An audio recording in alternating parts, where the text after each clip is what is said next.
بسم اللہ الرحمن الرحیم۔ السلام علیکم۔ ہمارے یوٹیوب چینل خانقاہ قادریہ عبدالیہ پر آپ کا استقبال ہے۔ اگر آپ اس چینل پر نئے ہیں تو برائے مہربانی ہمارا چینل سبسکرائب کریں اور بیل آئیکن دبائیں تاکہ ہماری ریگولر ویڈیوز آپ تک پہنچتی رہیں اور آپ کے علم میں اضافہ ہوتا رہے۔ علیکم ورحمۃ اللہ تعالی وبرکاتہ۔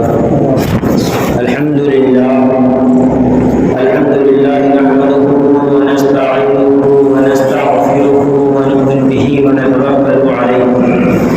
ونعوذ باللہ من شرور انفسنا ومن سیئات اعمالنا من یهده اللہ فلا مضل له ومن یضلله فلا هادی له ونشهد ان لا اله الا اللہ وحده لا شریک له ونشهد ان سیدنا ومولانا محمدا عبده ورسوله۔ قال اللہ تبارک وتعالی فی القرآن المجید والفرقان الحمید۔ اعوذ باللہ من الشیطان الرجیم، بسم اللہ الرحمن الرحیم۔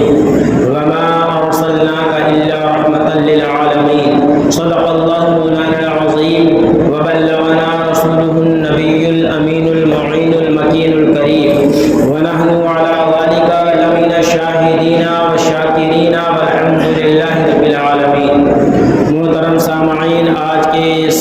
بابرکت دن جمعۃ المبارکہ میں آقا کریم صلی اللہ تعالی علیہ وسلم کی بارگاہ عالی جاہ میں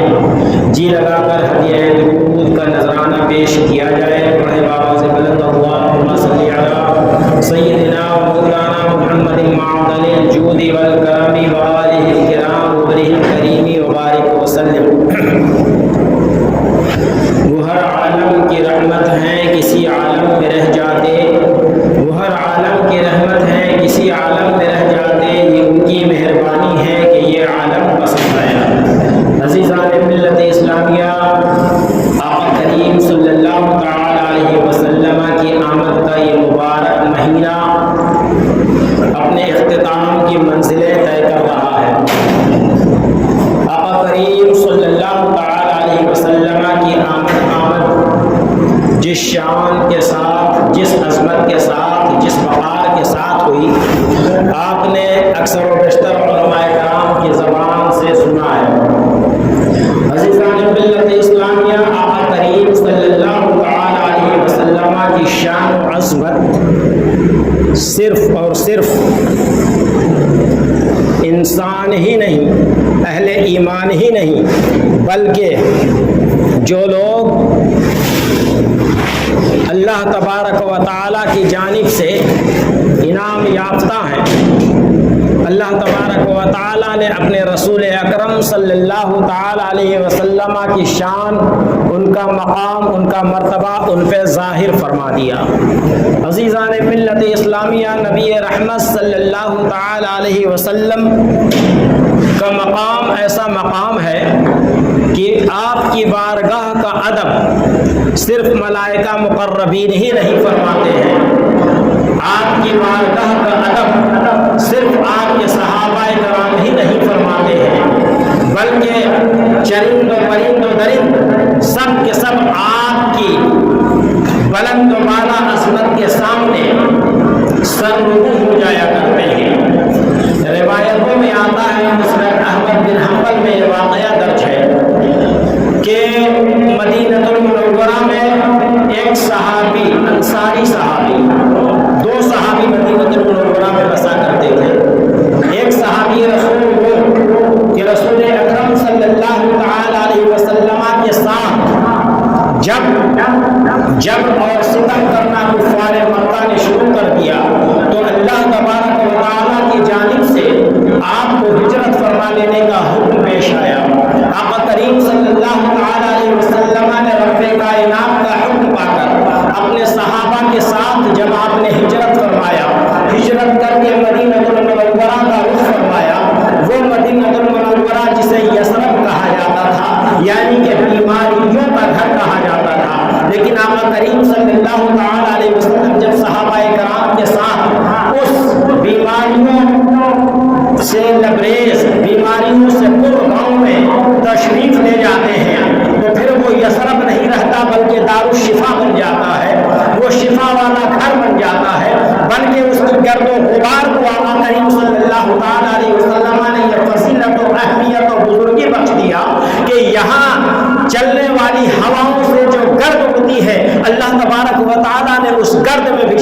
دیا ہے۔ عزیزان ملت اسلامیہ، یہ رحمت للعالمین صلی اللہ تعالی علیہ وسلم کی قدم نازنین کی برکت ہے کہ جب آپ کے قدم مبارک اس یثرب میں یعنی بیماریوں والے گاؤں میں پڑ جاتے ہیں تو وہ بیماریوں والے گاؤں کے ذرات بھی، اس کی ریت بھی، اس کے گرد و غبار بھی شفا بخش دینے والے ہو جایا کرتے ہیں۔ تو یہ صحابہ کرام کی دو قسمیں ہیں، جو صحابہ کرام رسول اکرم صلی اللہ تعالی علیہ وسلم پر ایمان لائے اور اس حالت میں ایمان لائے کہ آپ کی جانوں پر کفار اور مشرکین نے ظلم کیا، آپ کے جان و مال کو نقصان پہنچانے کی حتی المقدور کوشش کیا اور بعض کو نقصان پہنچایا بھی، اس کے باوجود آپ کی زبان ترجمان سے کلمہ لا الہ الا اللہ محمد رسول اللہ کے علاوہ ایسا کوئی بھی جملہ نہ نکلا جو کفر کا اظہار کر رہا ہو۔ عزیزان ملت اسلامیہ، محبت سیکھنی ہے تو صحابہ کرام سے سیکھیے، اور صحابہ کرام سے بھی آگے بڑھ کر جسے ہم جانور سمجھتے ہیں، جس کو کہتے ہیں کہ اس کے پاس عقل نہیں ہے، عقل اس کے پاس ہے ہی نہیں، آئیے مدینہ المنورہ میں جب صحابی رسول حضرت انصاری صحابی یعنی کہ جو ہجرت کر کے مدینہ المنورہ گئے، مکہ المکرمہ سے، انہیں مہاجر کہا جاتا ہے، جو ہجرت کر کے گئے وہ مہاجر، اور ان مہاجر صحابہ کرام کے ساتھ جنہوں نے اپنا حسن سلوک کیا، یعنی کہ کاروبار ہے تو اس کاروبار کو آدھے حصے میں تقسیم کیا اور اپنے دوسرے مسلمان بھائی کو اس کاروبار کا آدھا حصہ عطا کر دیا، مکان ہے تو اس مکان کو دو حصے میں تقسیم کیا اور اس مکان کا آدھا حصہ اپنے دوسرے مسلمان بھائی کو عنایت فرما دیا۔ مکہ سے مدینہ کی تقریباً 500 کلومیٹر 480 تقریباً دوری ہے یا 70 کلومیٹر دوری، اتنی دوری کا یہ واقعہ ہے اور 1400 سال پرانا دور ہے جہاں کوئی ربط و ضبط نہیں ہے، کوئی آمد و رفت نہیں ہے، ایک دوسرے کے ساتھ شناشائی نہیں ہے، جان پہچان نہیں ہے، لیکن اس کلمہ لا الہ الا اللہ محمد رسول اللہ نے دل میں ایک دوسرے مسلمان بھائی کے لیے ایسی محبت پیدا فرما دیا ہے کہ ایک دوسرا بھائی جو اسے پہچانتا نہیں ہے، جو اسے جانتا نہیں ہے، جس سے اس کا کوئی خونی رشتہ نہیں ہے، رشتہ ہے تو بس محمد عربی صلی اللہ تعالی علیہ وسلم کا بنایا ہوا رشتہ لا الہ الا اللہ محمد رسول اللہ کا رشتہ ہے، اور اس رشتے کی بنیاد پر وہ اپنے مال کا آدھا حصہ اپنے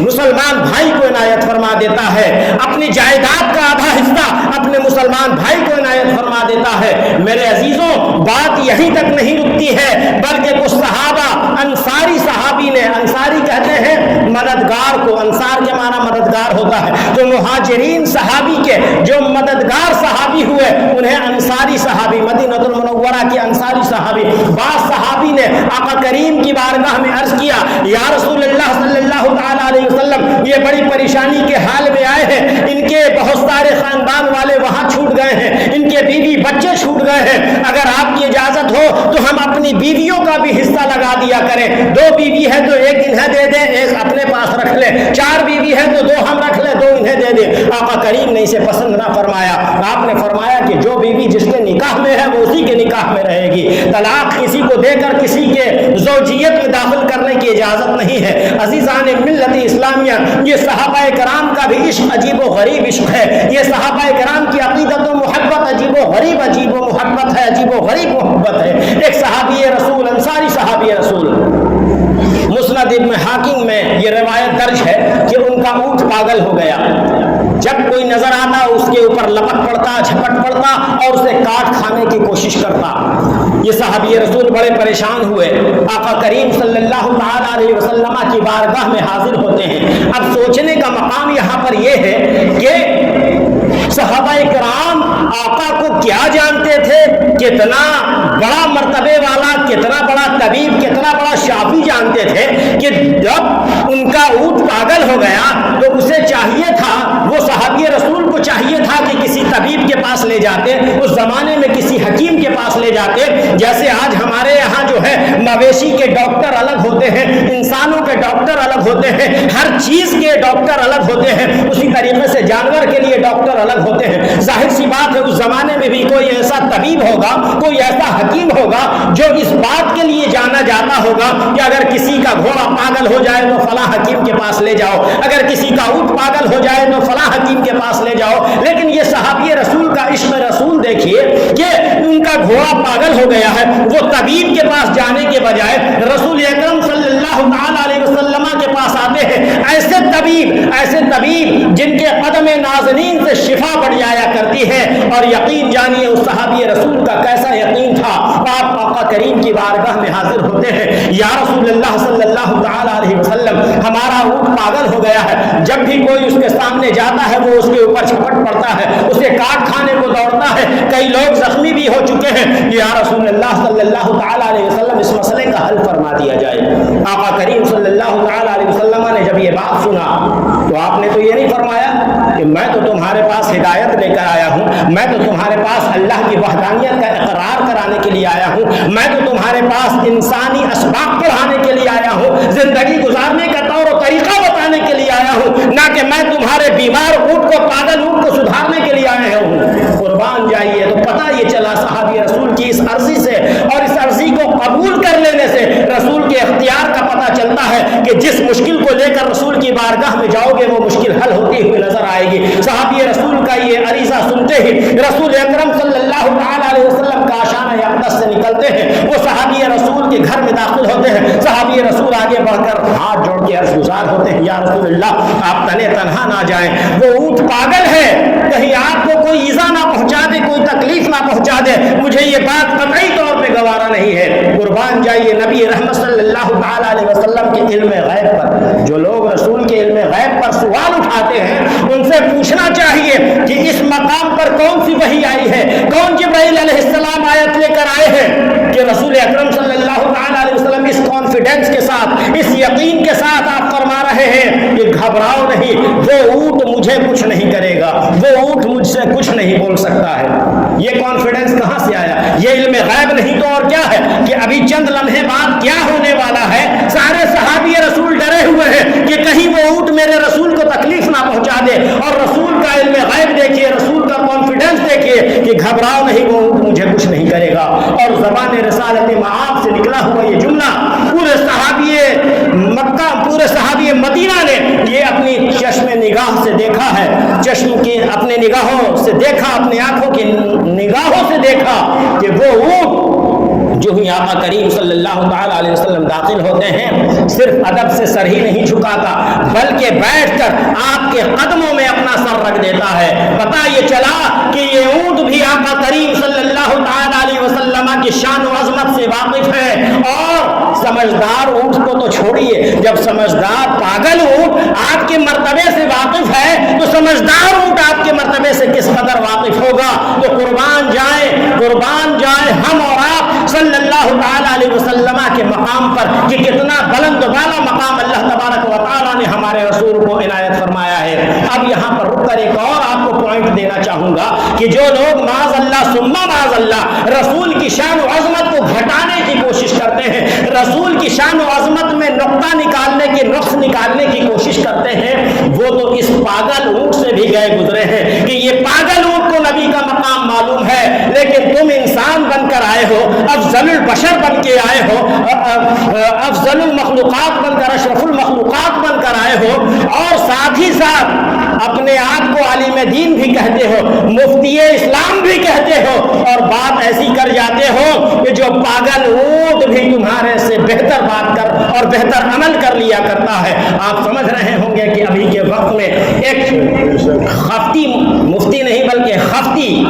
پاکستان کے ایک بندے نے معاذ اللہ رسول اکرم صلی اللہ تعالی علیہ وسلم ہی نہیں بلکہ قرآن کے ساتھ ساتھ صحابہ پر بھی اس نے انگلی اٹھایا اور غلط تعبیرات کی کوشش میں خود کو بھی گمراہ کر بیٹھا اور اس کے اپنے فالوورز کو بھی گمراہ کر بیٹھا۔ میرے عزیزوں، ایمان اور عقیدے کی حفاظت ہی دراصل اصل کامیابی ہے۔ مکان بنا لینا، بلڈنگ بنا لینا، کار خرید لینا، یہ کمال نہیں، یہ کامیابی نہیں، کامیابی ایمان اور عقیدے کی حفاظت ہے۔ آقا کریم صلی اللہ تعالی علیہ وسلم کی محبوب نظر زوجہ حضرت عائشہ صدیقہ رضی اللہ تعالی عنہا سے روایت ہے، آپ ارشاد فرماتی ہیں کہ نبی رحمت صلی اللہ تعالی علیہ وسلم کے پاس ایک بار دو اونٹ آئے اور آ کر آپ نے قدموں میں اپنا سر رکھ دیا۔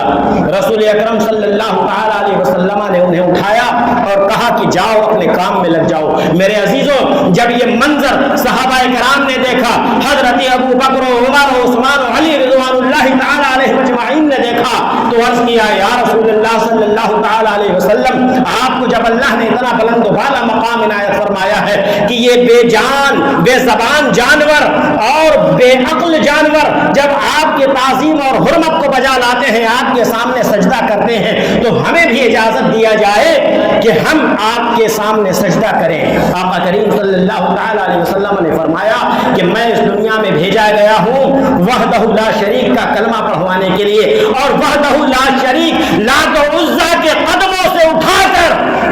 اللہ وحدہ لا شریک کے بارگاہ میں جھکانے کے لیے میں یہاں آیا ہوں۔ لہٰذا کسی انسان کو یہ اجازت نہیں ہے کہ وہ اللہ تبارک و تعالیٰ کے علاوہ کسی اور کے سامنے سجدہ کرے۔ میرے عزیزوں، تو اللہ کے پیارے رسول صلی اللہ تعالی علیہ وسلم کا کس قدر بلند و بالا مقام ہے، ہم جس قدر شکر ادا کریں اپنے رب کا کہ اس نے ایسے حبیب کبریا صلی اللہ تعالی علیہ وسلم کی امت میں ہمیں اور آپ کو پیدا کیا ہے۔ آدم آخر یہ معمول بنا لیں کہ نبی رحمت صلی اللہ تعالی علیہ وسلم کی بارگاہ میں درود پاک کا نذرانہ ہر رات پیش کرتے رہیں۔ یہ مہینہ اخیر ہو رہا ہے، جا رہا ہے، اس مبارک مہینے میں خصوصی اہتمام کریں۔ یوں تو ہر مہینے ہر سال پوری زندگی درود پاک کا آپ اپنا ایک دستور بنا لیں، ایک مقرر کر لیں کہ ہمیں 200 300 500 جیسی آپ کو استطاعت ہو، وقت جتنی اجازت دیتا ہو۔ اللہ سے دعا ہے کہ آقا کریم صلی اللہ تعالی علیہ وسلم کی سچی محبت عطا فرمائے، نبی کے نام پر مر مٹنے کا جذبہ عنایت فرمائے، اور آقا کے لائے ہوئے دین اسلام پر سختی سے عمل پیرا ہونے کی توفیق عطا فرمائے۔ وآخر دعوانا ان الحمد للہ رب العالمین۔